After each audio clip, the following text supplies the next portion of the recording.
Good evening. I'm Jeanette Pollard, and I'm the host of Culture, Class, and Consciousness. We thank you so much for tuning in this evening. I will introduce my guest in just a minute. However, let me read some announcements and make some announcements. Go to my Facebook page to read the story about the black police officer in Minneapolis who is being charged with the murder of a white Australian woman. There was an outcry about her death. If you recall, it was last year, I think during the summer, she was out walking her dog and something ensued and he shot her. It's so ironic that there's been an outcry about him killing her when there have been many black people who have been shot by the police, and there has not been even a level of outcry. I think the police chief even said that he didn't act responsibly. And how many white, Darren Wilson didn't act responsibly.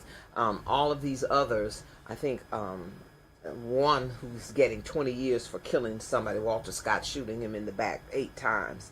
So this is so ironic that there is not even honor amongst the blue folks, the folks in blue. The black man who was charged with assault, and his name is DeAndre Harris, a black man who was beaten and later charged with assaulting a white nationalist during the Unite the White.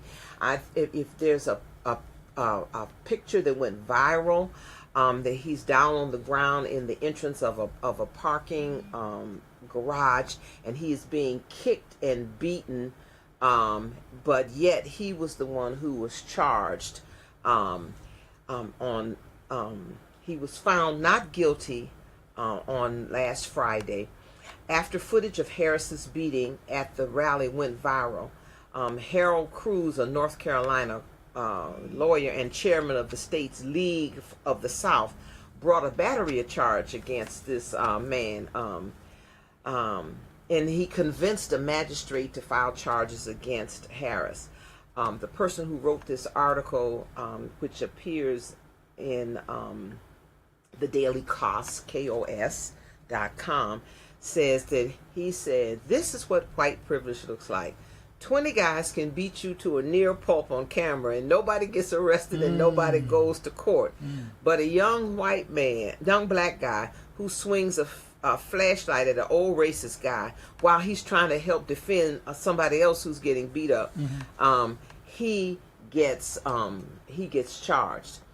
Harris, DeAndre Harris, is just lucky that he dodged this particular bullet, because losing this case could have led to 12 months in jail and a $2,500 fine, which would go just wonderful with his cracked skull. He incurred a cracked skull. That is just some of the announcements that I have. I have one more, and that is about Shiloh Baptist Church. Shiloh Baptist Church is going to celebrate their 39th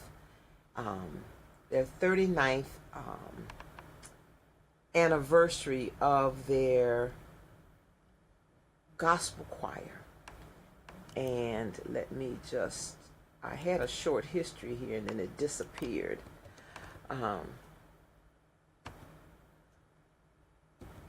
And somebody went through a lot of trouble. The historian of Shiloh, Deacon Judy Williams, went through a lot of trouble to send this to me, and I'm going to pull it up once again because I had it and it disappeared. Anyway, Shiloh Baptist Church's gospel choir is going to celebrate with a concert during the 10:55 worship service on Sunday. So for those of you who who are interested and want to hear some great gospel music, please come and hear the gospel choir.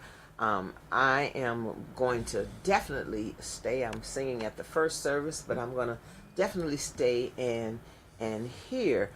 Here's just a brief history. The Shiloh Gospel Choir was born 39 years ago when the late Reverend Dr. Henry C. Gregory III decided that gospel music would make a great addition to the thriving Shiloh music ministry. He convened a meeting with the late Andrew C. Rowe, a renowned gospel music artist, Miss Sammy Ellis, and Miss Frances Juanita Carter to plan for this. Andrew Rowe passed the mantle of directorship to Everett P. Williams, who is a phenomenal musician in his own right. He led the gospel choir for 17 years before he relocated to another city. Then Dr. Thomas Dixon Tyler, who has been on this broadcast a couple of times, took over and directed the choir for several years. Now, the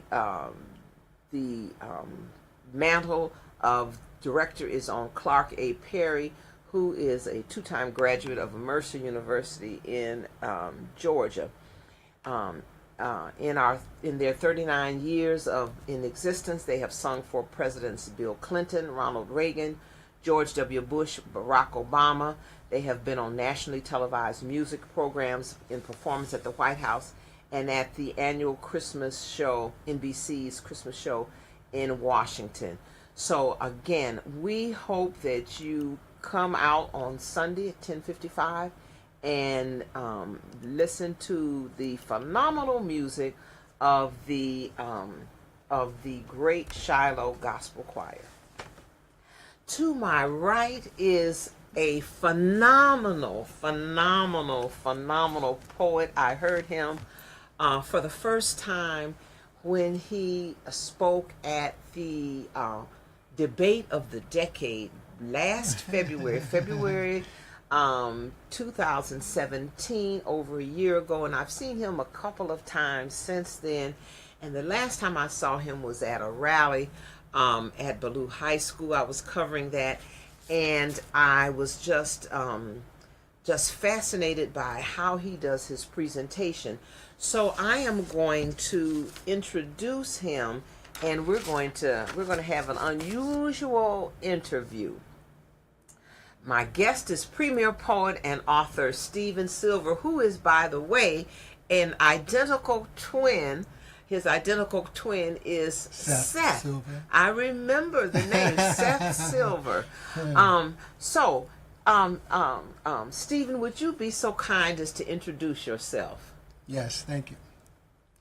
Greetings, family and friends, colleagues and clergy, guests, sisters, brothers, and listening agents undercover. Like Brother Malcolm used to say, everybody's here. Allow me to introduce myself. I am Stephen Silver, formerly known as the American Griot, now orator, poet, activist. That makes me an orapotist. I am your brother, your fellow freedom fighter, doing my very best to fight for the full and complete and unadulterated liberation, the freedom, the justice, the equality of the black man and black woman here in the hills and the hills of North America. I am a proud product of the Civil Rights Movement. I am a proud product of the Black Muslim movement.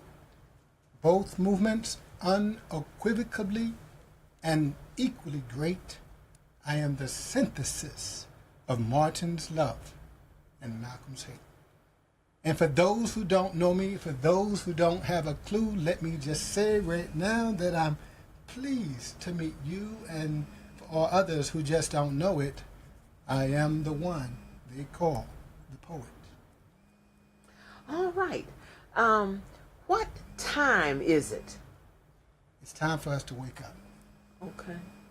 Never has there been a time so crucial to break our silence, a time to stand up and to speak out on what we feel is right and just, a time to cast away the modern day shackles that have left us bound, disabled, undetermined, yet undeterred. A time to redirect our resources and to look to none other than ourselves to solve the problems that have become uniquely and inherently ours. A time to take our place as a people in an ever-increasing, ever-changing mix that we call America. All right. What exactly is your mission, Stephen? I'm glad you asked. Okay.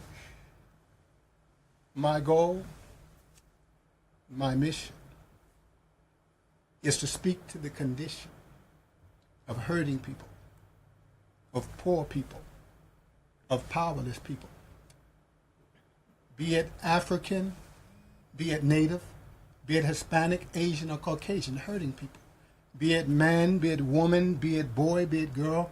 My goal is nothing short than to change the world, starting with myself, my family, my community, my people, being fully persuaded that hurt is hurt and pain is pain, irregardless of race, creed, or color.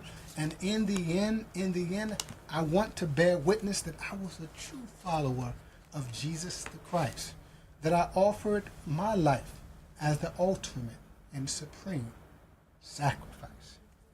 All right. You say in your writings that we should be mindful that we are not raising a generation of cowards. Would you expound? Yes. We must be careful. We must be mindful that we're not raising a generation of cowards. We must be careful, we must be mindful that we're not transferring our cowardice on to our children. Oh. For our children, our babies are looking to us. So we must teach them, train them to fight with those who fight with us. Teach them, train them, mold them, and make them. Teach them the hidden power behind the spoken word. Teach them how to transform mere words into powerful, thoughtful expressions. Loose the knot in their tongues. Teach them not to be cowards, but to be bold and brave from the cradle to the grave. All right. Why do you call yourself a ghost? Because I'm a ghost. America, white America. I'm not afraid of you, but you should be afraid of me, for you cannot censor nor silence me. I'm a ghost. I'm the ghost of Nat Turner. I'm the ghost of Emmett Till. I'm the ghost of Trayvon Martin. I'm the ghost of Eric Garner. I'm the ghost of Michael Brown. I'm the ghost of Tamir Rice. I'm the ghost of Sandra Bland. I'm the ghost of Freddie Gray. And we as a people will not be dismayed or daunted. America, you will forever be haunted. I'm not some sissified, punctified, pacifist leader. I'm a strong, courageous black man. I'm a stone-cold, modern-day black nationalist poet, freedom fighter, fighting for the freedom, justice, and equality of the black man and black woman here in the hills and hills of North America. White America, I'm not afraid of you, and I will have the last word. And that word is boo.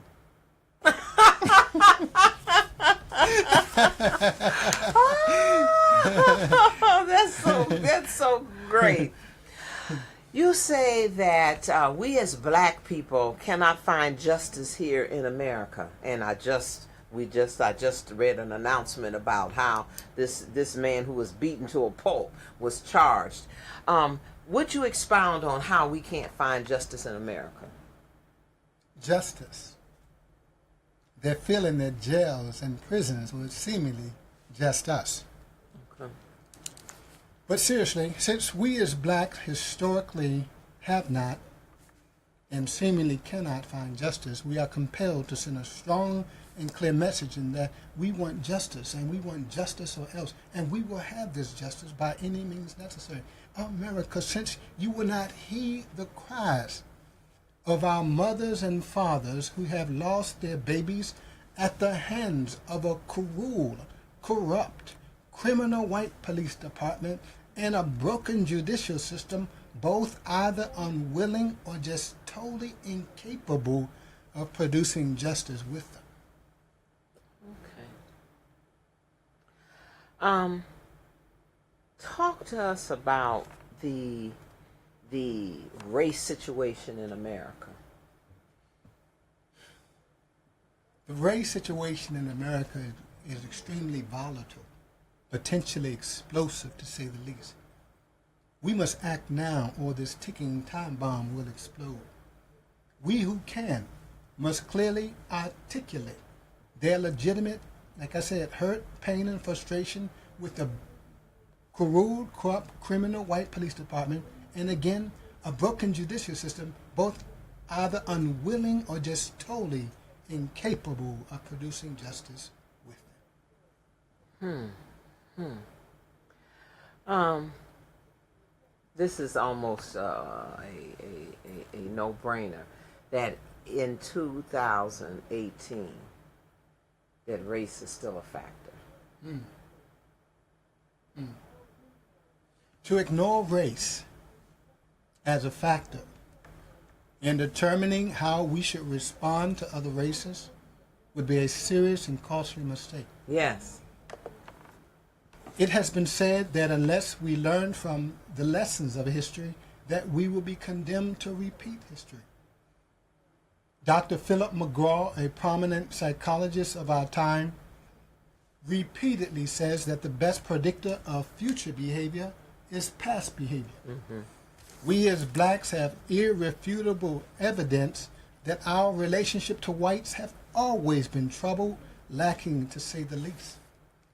Lacking to say the least. But it would be wrong of me, a fallacy, yes, fallacious, for me to condemn all whites, particularly whites of this generation who have done our people no harm. But it would be equally wrong of me not to recognize them for who and what they are. They are the children's and the children's children and the children's children. They are the benefactors, the white benefactors of our former slave masters. But if this generation of whites wants to show goodwill, good faith towards the black man, if they can want to explore a universal brotherhood amongst races, if they can want for the black man what they want for themselves, if they can undo and disavow the thinking and mindset of white supremacy, they can begin by giving children of slaves their deserved reparations. This would be the litmus test. Otherwise, this generation of whites would prove that they're no better than past generation of whites who have mistreated our fathers and our grandfathers and our great-grandfathers and our great-great-grandfathers century after century. Do you actually, I'm going to go off script a little bit, do you actually think that that this generation, this current generation, has that capability? I think every generation is given a small window of opportunity to make right the wrongs that past generations have made. Okay. What are you most surprised about white America? America, white America. I am amazed. I am astounded at your glaring lack of understanding of the black experience, your lack of sympathy, your lack of empathy, your lack of sensitivity. You are blinded by your own arrogance or just plain ignorance, eclipsed only by your stubbornness and overall unwillingness to learn from the errors of your way. America, white America, you speak as though you had clean hands, as if though you were removed from the guilt, the blame, the culpability, lending to the downfall, the destruction, and the demise of the black man and black woman in America. Only God can exonerate you from the sins you've made, but you cannot escape nor deny responsibility for the role you've played. Your conscience is seared, you're numb to the pain and suffering you've caused, and like the romantic fool, you wonder why love is lost. You come across as unapologetic about the way you speak. using terms like white America. What do you say to your naysayers? Please, don't look at me like I said something wrong. But I make no apologies for the way I speak. I will be held accountable before God and God alone that I was a mouthpiece. All right. That I was a voice of the voiceless. That their voice would be my voice. That their hurt would be my hurt. That their pain would be my pain. To articulate, enunciate, and communicate their inner hurt, pain, and frustration of what it is to be a black man and a black woman here in America. So I have to say, excuse me if I offend you. Excuse me if I come across a little too strong. Forgive me if I come across a little too black. But in the words of the Dr. Martin Luther King Jr., for you, America, there will be no rest nor tranquility. For the whirlwinds of revolt will continue to spin, shaking the very foundation of this nation.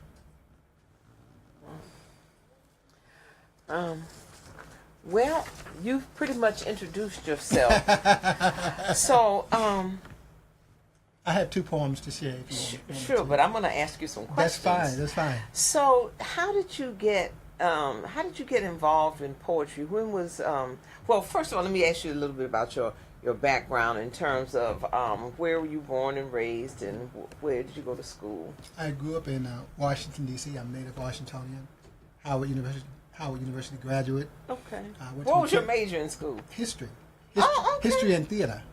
Okay. As a matter of fact, what happened is I relocated to Long Beach, California after I graduated from college. Okay. I relocated to Long Beach, California. I wanted to be an actor. Okay. I was bitten by the poetry bug out there, smitten. And that will forever change the trajectory of my life, set my feet on a path, and seal my fate as a poet. Okay. So you had no aspirations of being a poet like before, like when you were in school? Like Never conceived. I didn't think I was a writer, but I realized that I am a speechwriter. I'm a published author. I should have brought my book. I'll make sure you get it next time. Okay. And we'll let the audience know when it's up on Amazon. Okay. It's called The Urban Diary, Prominent Speeches of an American Griot. Okay. And it consists of 50 speeches that I've written over the past 8 years. Collection of HIV/AIDS, DC statehood, reparations, healthcare, race relation, war, tribute to Maya Angelou, tribute to Dorothy Height, tribute to Stevie Wonder, tribute to Maya Angelou. We got everybody covered. I get most of everybody covered. Trayvon Martin, Eric Garner, Michael Brown, Tamir Rice, Sandra Bland, Freddie Gray. So anything that's black and topical, I probably have already written about it. Poem about it. Yes. Okay, so so you said the poetry bug bit you. Yes. And so what was your very first poem that you wrote? Oh, I know what that was. Okay, so recite it for us. I can't recite it for you. I didn't memorize it. Oh, okay. But I was on television. Oh, okay. I was in California. Okay. President Barack Obama was running for president, Okay. and I called it. As a matter of fact, I was on my first interview, television interview. Mm-hmm. I was looking sharp. Mm-hmm. The hair was looking nice, looking good, smelling good. I called it a vote for Barack Obama. Okay. And Hillary lost in, if you remember, in that election. Mm-hmm. And it was called a vote for Barack Obama, and it outlines the purposes why we should run for such a distinguished and distinct figure, unlike any figure that we've had in U.S. presidency. Mm-hmm. And I said we shouldn't vote for him for the color of his skin, but vote for him for the character that lies deep within. So when we find ourselves with a Donald Trump, that's not a man of character. When we talk, Martin Luther King said, don't judge a man by the color of his skin, but judge him by the content of his character. Yeah. Okay, so then after you relocated to Long Beach, and then how'd you find your way back here? Actually, I got sick. Okay. And just in full disclosure, I secretly battled depression. Okay. Yeah, I battled depression for about 27 years. Okay. And it interfered with my ability to stay relocated in California. I was out there by myself. I had no friends, no family. I just up relocated. I was there. I did a film with Barack. I mean, with what's this guy name? Russ Parr.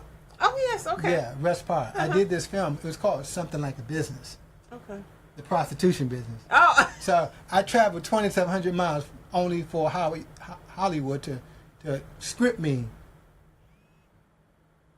as a pimp. Oh, okay. But I've decided from there I will never let anybody script me. I've been able to write my own television series entitled The Urban Diary, and my second television series called The Poet Speaks. And that's where we have a showcase of a sharp black man, intelligent black man in front of television, so the young people can see, I want to be like that. Look at the representation he's giving.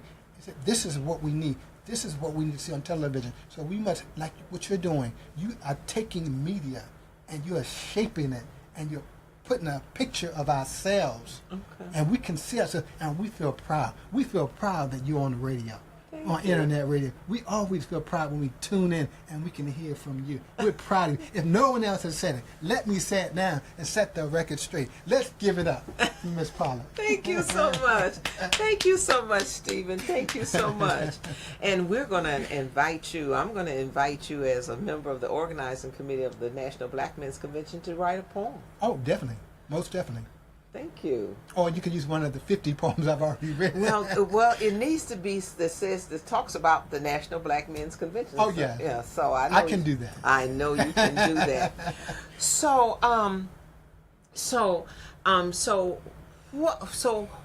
what do you do now? You are a poet. Yes, I am a poet. Yes. I write. I just finished a music video. Unfortunately, my fiance passed away about a year ago, and I felt so compelled to honor her life. So I wrote the music video. I produced the music. I had an artist to sing on it, and it's now on YouTube. It's called Gone, just Gone, Gone. Because when she passed away, I said, "What is going on with me? She's not here. She's in heaven. What is she? She's just gone." Oh wow. Yeah. So I did that about a year ago, and I'm just getting back on my feet, getting back into the dating scene and everything like that. You know. But I had to put everything on hold because I wanted the film to have the raw emotions that anybody can identify with this music video. It's on YouTube. Steven Silver. Gone. You can look it up on YouTube. And anybody who've ever lost a mother, lost a son or a daughter, can feel this. Because what a poet is not just one who's gifted with rhythmic composition and beauty of thought. A poet is an empathizer.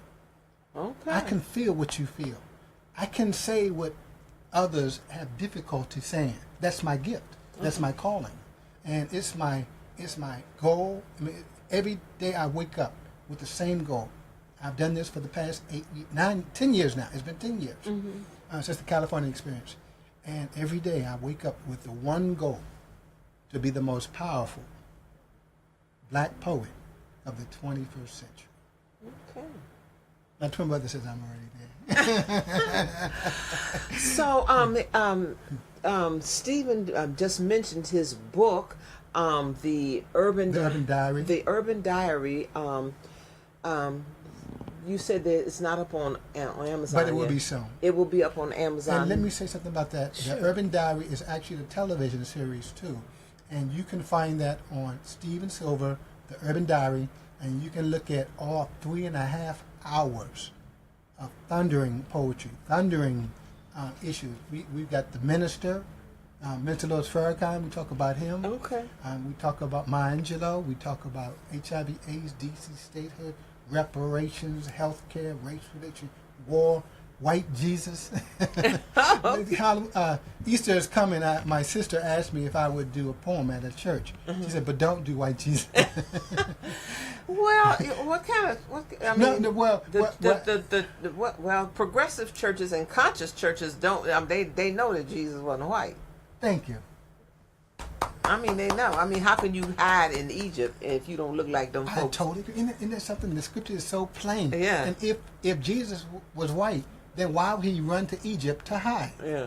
I got you on Yeah. that. Yes. Yes. I see the minister and you coming out. Yes. Yeah. I may be a poet, but I'm the poet with a pastor's heart. Now, all right. Thank you so much. So, since have you done a poem on that person that's in the White House now? Or 2 poems. One Really? is called Trump. Okay. There's one called Trump, and it's a fictitious poem. At the very end, I say, I hope I have accomplished the task for which I was hired. Check my account to see if the money's been wired. Knowing Donald Trump, perhaps I'm fired. And I felt compelled. See, when I write a poem, I don't write poems just to write. I wish I could never write another poem. But I feel compelled to write. I feel compelled. I feel the, like when you're about to vomit, the Urgency. muscles take over. Yes. And when I write, I have to write. And I'm there, I'm writing. And it comes out of me. I'm so exhausted afterwards. But the second poem I wrote, with reference to Donald Trump, is called If I Were King. Recite it. Did you remember it? I can't do that one right now. Oh, okay. It's not totally fresh in my memory. I wouldn't want to embarrass myself. Okay. I can do one that I'm already familiar with. Okay. And I will do Why don't you do one about Barack Obama? Can you remember? I don't get that one. I could do one on poetic justice. Okay. How about that? Okay. Okay. I recognize that the situation seemed dire and dark, but we must keep faith and march. Police arresting us without cause, overstepping boundaries, rules, protocols, and breaking laws. But the prosecution that we saw, what we saw is that no man is above the law. Yet here we are, it's becoming a ritual. Every time we turn around, we're performing another prayer vigil. And oh, how our hearts did sink. What did you think? Freddie Gray, hurtful to see his legs dragging, his pants sagging, forced into the police paddy wagon. You murdered him. And now we're here. As you try to instill our hearts with fear, the riot gear, the police ranks and military tanks. Technology, we're no match for your bag of tricks. Our arsenal, bottles, bricks, sticks, rocks, chunks of cinder blocks. Yet it does not help our plight. Burning down businesses in the night, destroying jobs, perceived as mobs. Trayvon Martin, Eric Garner, Michael Brown in Missouri, America. Now you must face the fury of a new militant generation, without fear, without boundaries, without laws, rioting, looting, burning police cars. A people's outcry, oh why, but did Freddie Gray deserve to die? Baltimore City, we just had to stop by. Let you know that Washington, D.C. hears your cry. Because in every U.S. city, for blacks, it's a reality. Decades victims of police brutality, police presence, riot gear, preying upon the people's fear. And if you think this military presence is just a threat, you just wait. You haven't seen nothing yet. For there was a time we never thought they would, that the National Guard would invade the hood. But remember the 1960s? As we rose, they used police dogs and high-pressured water hose. Oh, but Dr. King, that moment he sees He used Gandhi's philosophy and brought a mighty nation to its knees. In America, you wonder why the unrest. To hell with your CVS. We can replace the CVS and the police cars that were burned, but Freddie Gray cannot return. So, my dear brothers and sisters, read between the lines, the chatter. Black lives, do they really matter? So I use my poetry as a form of protest to do my part to help solve this mess. But America, I warn you, America, I warn you, this unrest will not cease. For I contend where there's no justice, there is no peace. I can't clap. I have carpal tunnel. This is great. That was so great. Thank you. You wrote that as a result of Freddie Gray. Freddie Gray. Yes, ma'am. Yeah. Wow. Wow. Wow. Can't you feel, I know you're a minister, but can't you feel the presence of God? Oh, yes. I can feel the presence. Oh, yes. Absolutely. Absolutely. I make no pretense. I'm not the power behind the poet. God is the power. Absolutely. I can feel his energy coursing through my body when I deliver speeches. And my illness with depression, all I have to do is get into a quiet room, start reciting poetry. And like the demon that went away from, the spirit that went away from Saul when David would play the violin, all I do is do poetry, and then my mind clears up and I'm feeling right as rain. Amen. Amen. Give us another one. Okay, how about uncensored? Uncensored? Uncensored. Okay. Don't you dare try censoring me, for only truth brings us liberty. I'm not bound by what sounds nice. Being kind will not suffice. You'd have me to break my neck just to stay politically correct. Whoa. But I ask my people, who are we really trying to please? Now that I'm vocal, who must I appease? Treated like some dreaded disease. As for me, like Malcolm, I'd rather tell the truth, no matter how it may seem uncouth, 'cause I refuse to shuffle, to buckle, to bend, to bow. Why not kick the sacred cow? As a black leader, it's time for me to stand up now, to be strong and not weak. No longer our children slave master favor we seek. To say precisely what is on my mind. To run the risk of sounding unkind. All the time white folks say what's on their mind. Why don't we respond in kind? 'Cause I refuse to go along. You know, cover all my bases. I just love my people. Now I'm a racist. It's up to me to be an example. To break the bands from which we're shackled. I'm not a slave, so let me be. I was born to be free. This is my truth, your burden of proof. Yet it's not my goal to offend. So judge me by the spirit from which it is sent, because truth is not always pleasant. I cannot dress it up like some Thanksgiving pheasant. I say truth is not always pleasant. I cannot dress it up like some Thanksgiving pheasant. So I will say what needs to be said, though kings may decree to take my head. To speak fearlessly, with power, to discern the time of the black man's day and hour. For we as a people have been severely broken, stripped and reduced to the white man's token. Silence,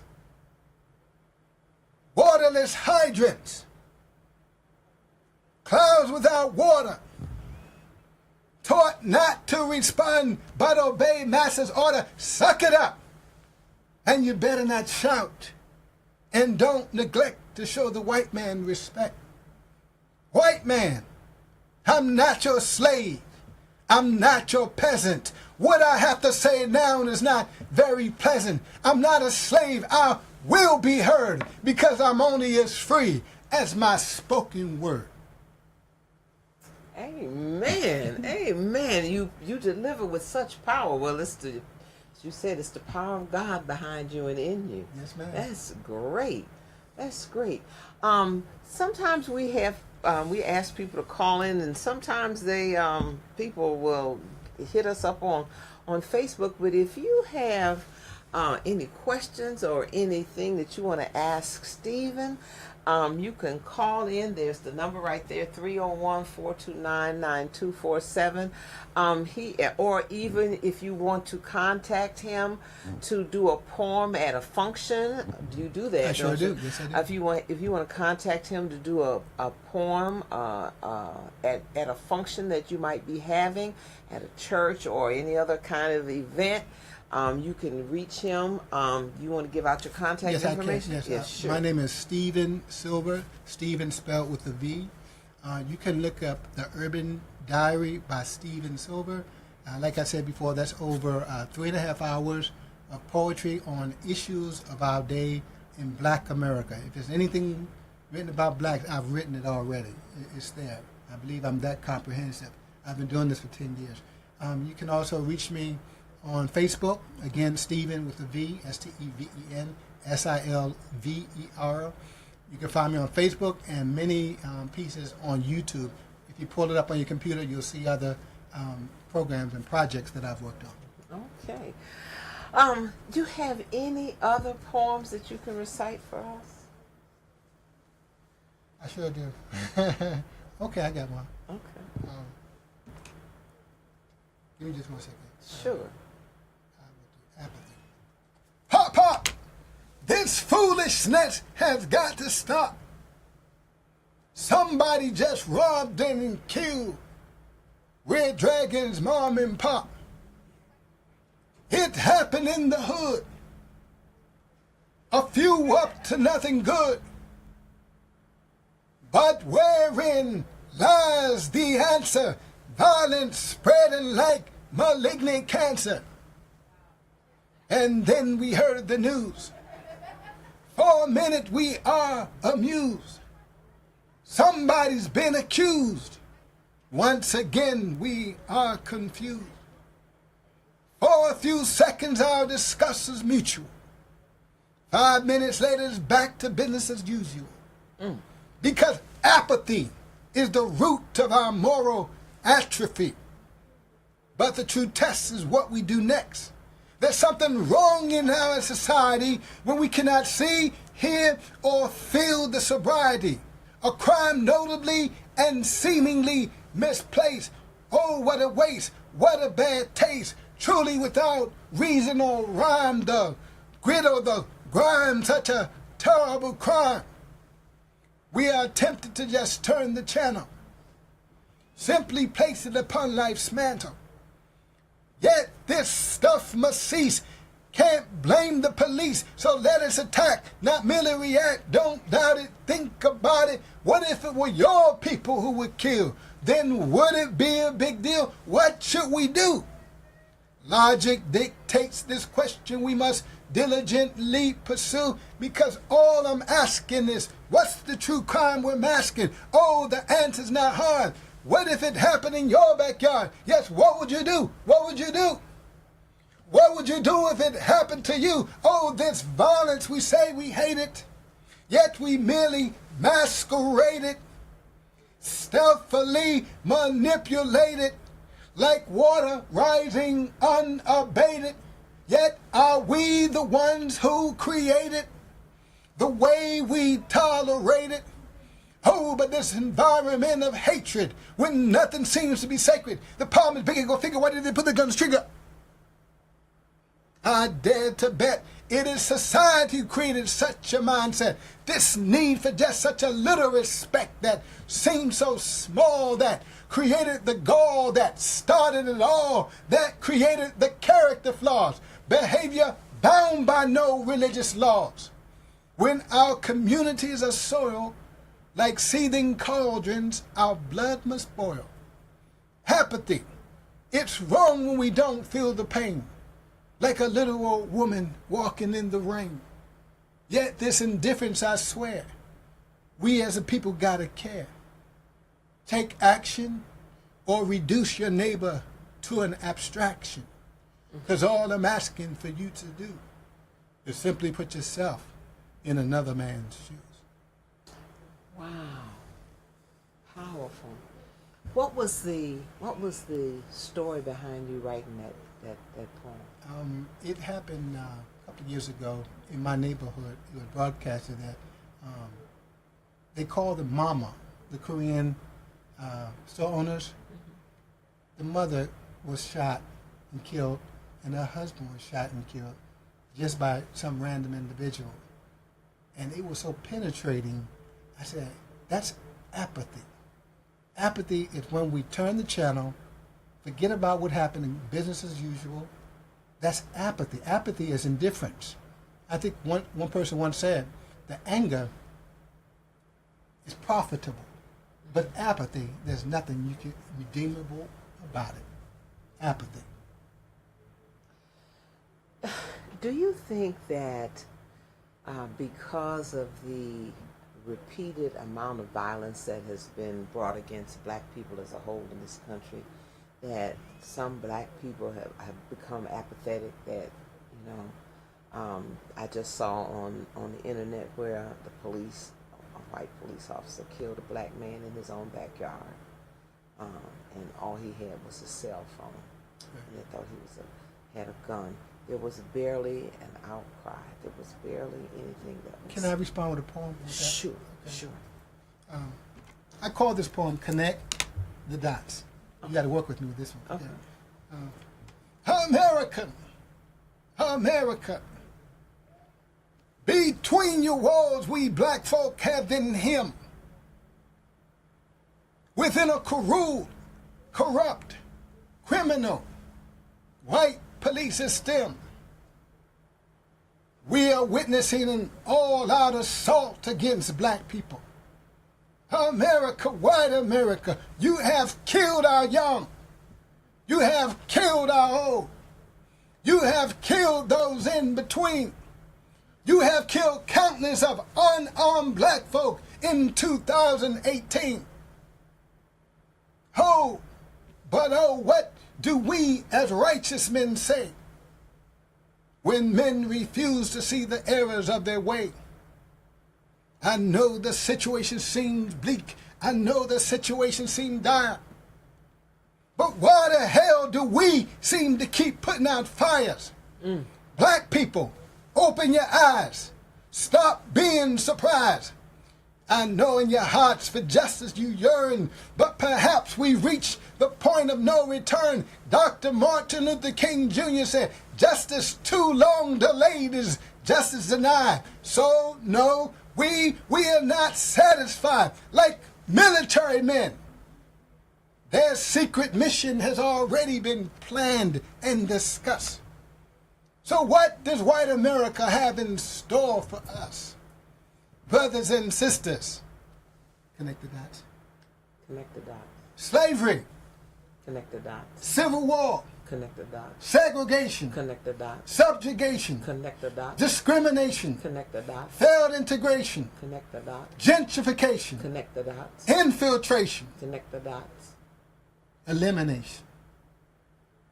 This ongoing feud between the races has degenerated into an all-out war with the police, a war in which they have guns and we do not. But it's plain to see when you connect the dots. Connect the dots. Elimination. Once the Emancipation Proclamation became into law, so kind of, there really has been no use for black folks. Exactly, no more work. They have no more work for it. The grunt work is being performed by Hispanics. Hispanics, our brown brothers, have taken our place. White America does not want to own up to the reparations that deserve the children of slaves. Dr. Martin Luther King said that segregation, you got to pass on segregation. It didn't cost you anything. As a matter of fact, you profited from segregation because we went to your stores and we went to your hotels, which we were banned at one time from. He said you got it on a discount rate. He said, but in order to offset the racial inequalities that exist in America, it's going to take billions of dollars. Martin Luther King was a sociologist. He thought like a sociologist. And he told you, he said, my dream, talking about I have a dream speech. Look it up. He said, my dream has become a nightmare. He said, maybe I was a little bit too superficial that day. He said, but I've done a lot of soul searching and I've thought a lot about it. And we have some difficult days ahead of us. Martin Luther King. I end with this? Sure. Martin. But we got some more time. Oh, sure. Okay. I like to say, I'm made of this stuff, and I try to teach our young people. Let me say something about our young people. We must be careful. I shared that, didn't I? I shared that. Let me hit that again. Yes, sure. We must be careful. We must be mindful that we're not raising a generation of cowards. Yes. We must be careful. We must be mindful that we're not transferring our cowardice on to our children, for our babies. Our children are looking to us. So we must teach them, train them to fight with those who fight with us. Teach them, train them, mold them and make them. Teach them the hidden power behind the spoken word. Teach them how to transform mere words into powerful, thoughtful expressions. Loose the knot in their tongues. Teach them not to be cowards, but to be bold and brave, from the cradle to the grave. Amen. Amen. Do you think that that this integration thing affected our young people's, or even our ability to be bold and to speak out against that which we see? I have been in situations where I've seen black people openly disrespected, and they just let it go. Just let it go instead of checking them folks. Yes. Never has there been a time so crucial, as I said, to break our silence, to stand up and speak out on what we feel is right and just. This is the time. I see activism in the air. The Malik Zulu Shabazz is over the Black Men's Movement. We're having a rally in April on the Big Chair in Washington, D.C., Southeast, and we're going to march, bring 10,000 black men there. And because we're tired of seeing what we're seeing. We're seeing the black man is being pushed aside. We see this apathy towards and indifference towards these remarks that the commander-in-chief is making, calling us SHIT countries. His mouth is much too foul, too putrid. Every day we can expect for him to say something crass or borderline stupid. I know he sees himself as boss, but the people's respect he have lost, for he has crossed the line. The thing that bothers me the most, that really itches, what the hell do you mean calling our African-American brothers sons of? His legacy is a joke. His presidency is already up in smoke. Make America great again? Tell me, Mr. President, tell me when. When was America great? When was it grand? When you stole land from the native man? Was it great when chattel slavery was the order of the day? Was it great when women had no voters' say? Was it great because of segregation? Was it great because the birth of an idea of an Aryan nation? Was it great when the great buffalo bison became nearly extinct? Was it great when the Great Depression, when an uncollapsible economy tanked and sank? Tell me, Mr. President, tell me when. What the hell do you mean by great again? He can still save face. Just retire. The people are sick and tired. In your own infamous words, you're fired. Now that has a poetic ring. Yet all these things I do, you're fired. Word. King. But what do I know? I'm just a poet. That was great. That was absolutely I great. had fun. It's great. We have just a little bit more time. Oh, sure. Do you have some more for those who and Stephen reminded me to make this announcement. The National Black Men's Convention is rapidly coming upon us. It will be April 18, 19, 20. The march is on the 21st, as Stephen said, from the big chair in Southeast all the way to the White House. There will be people who will be speaking and doing poetry, and there will be music. And the convention will be there will be some conveners and some presentations at Shiloh Baptist Church, 1500 9th Street Northwest in the district. And I'm going to invite you to be on. When I just heard you, I'm going to invite you to do something else. Sure, I'll be back. At the convention. I know I gave you an assignment, but I have another assignment for you. I haven't even talked to you about. But and Stephen and other artists will be there presenting, and so we ask you to go to Eventbrite and purchase your ticket. And you will be very much pleased with the cadre of national and international male and female presenters who will be at the National Black Men's Convention April 18, 19, 20, March 21st. The march is on the 21st, and then reconvening at Shiloh on Sunday the 22nd. So, Stephen. Yes. Wind us up with one last poem. One more poem? Okay. One more poem. Let's see, how about Stop the Silence? Okay.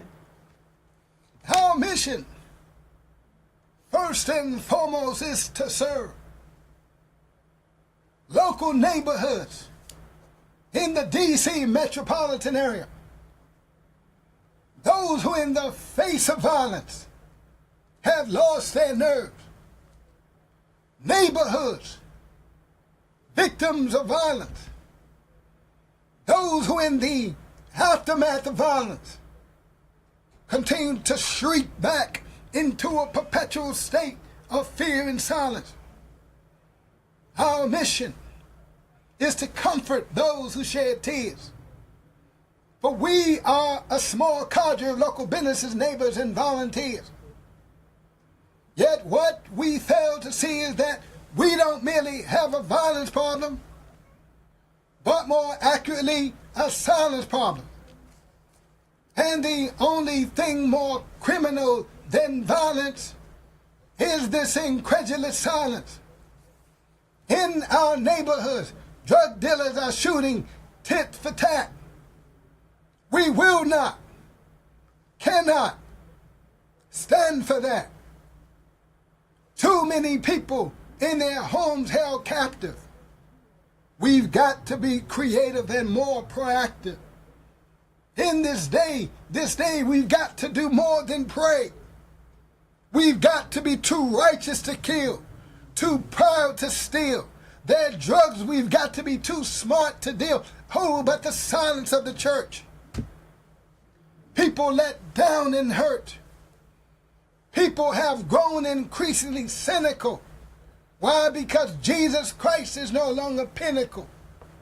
Yet we stand for the brotherhood of man. In the spirit of Christ, we stand to lend a hand. I seek to empower the public through the power of poetry on important positions pertinent to the plight of the African American community, which is essential to the unity of the African American community, speaking out on issues such as conscience, HIV/AIDS, DC statehood, reparations, health care, race relations, war. Powerful poetry you can't ignore. Poetry you never heard before, because the voice of our time is rhythm and rhyme, and we're in this together like birds of a feather, so let's stick together. From me, yours truly, Stephen Silver, a.k.a. the American Grill, the poet, now you know it. Thank you so much, Stephen. You have been listening to for almost clearly an hour. And my last interview was What did I say? 30 seconds. seconds. The marvelous, gifted artistry of Stephen Silver, who is has a book out called The Urban Diary. It'll be on Amazon soon. He has a show on YouTube and on she said DCTV. and DCTV. Stephen Silver, look him up.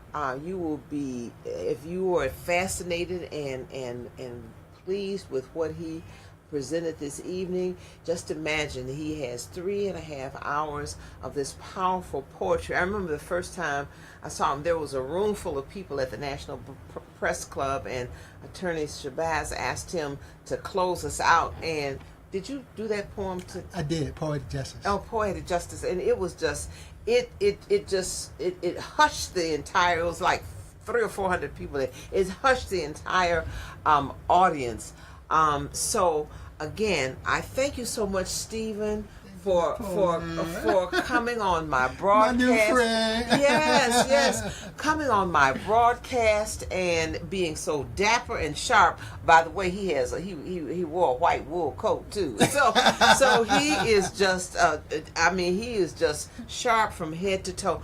But I thank you so much for letting God use you, and that you are not ashamed of the gift that God has given you.